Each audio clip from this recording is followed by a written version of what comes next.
এই জায়গা প্রশাসনের একের পর এক উন্নয়নমূলক কর্মযজ্ঞে সেজে উঠেছে বাঙালির অত্যন্ত সমুদ্রের পছন্দ সমুদ্র পর্যটন কেন্দ্র দীঘা।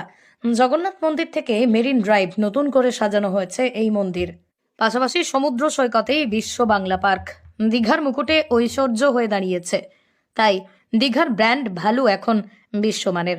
নতুন বছরে আবারও বদলে যাবে দীঘা। দীঘায় এবার ডায়নোসর ও প্রত্নতাত্ত্বিক যুগের জীবজন্তু দেখতে পাবেন পর্যটকরা। সৌজন্যে দীঘা বিজ্ঞান কেন্দ্র।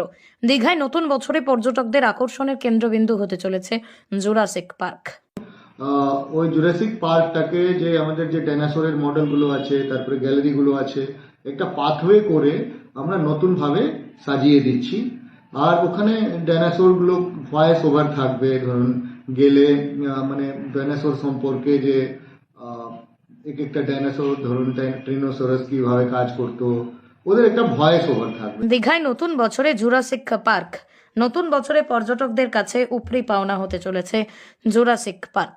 দীঘা সায়েন্স সেন্টারে নতুনভাবেই গড়ে উঠেছে জুরাসিক পার্ক। দীঘা সায়েন্স সেন্টারে প্রধান আকর্ষণ একসময় ছিল এই জুরাসিক পার্ক। এই জুরাসিক পার্ক আরও নবরূপে সেজে উঠছে নতুন বছরে।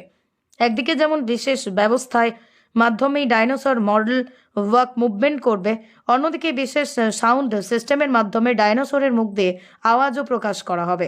ডাইনোসর পার্ক নতুনভাবে সেজে উঠেছে। মানে লেভেল থাকবে, ভয়েস ওভার থাকবে, ওয়াক থ্রু থাকবে, আর গাইডেড ট্যুরও প্ল্যান আমরা করছি। ওখানে আমাদের যে এডুকেশন যে অ্যাসিস্ট্যান্ট বা এডুকেশন ডিপার্টমেন্টের লোকগুলো গাইডেড ট্যুরগুলো করাবেন, কি কোন এরাতে কোন ডাইনোসর ছিল।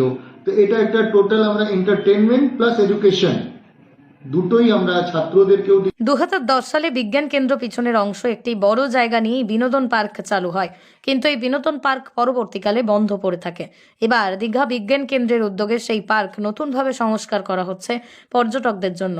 ডায়নোসরের উৎপত্তি, তার জীবনযাত্রা থেকে শুরু করে সবকিছুই লাইমলাইট অ্যান্ড সাউন্ড পদ্ধতি সাহায্যে প্রদর্শনীর ব্যবস্থা করা হবে। ভারত সরকার সংস্কৃতি মন্ত্রকের অধীন রাষ্ট্রীয় সংগ্রহালয় পরিষদের পরিচালনায় সায়েন্স সেন্টারটি চলে। পর্যটকরা এখানে এলেই বিজ্ঞানের বিভিন্ন দিক যেমন অবলোকন করতে পারেন, তার সাথেই 3D শো, সায়েন্সের বিভিন্ন খেলা তারা দেখতে পাবেন। অত্যন্ত আনন্দের খবর এটি। বিশেষ করে দীঘা যারা বেড়াতে আসেন সায়েন্স সেন্টারে, তাদের কাছে অন্যতম আকর্ষণ হবে ডাইনোসরের বিশেষ এই জুরাসিক পার্ক গড়ে ওঠার খবরে খুশি পর্যটকরাও। পূর্ব মেদিনীপুর জেলার দীঘা থেকে সৈকত সির রিপোর্ট, লোকাল 18 বাংলা।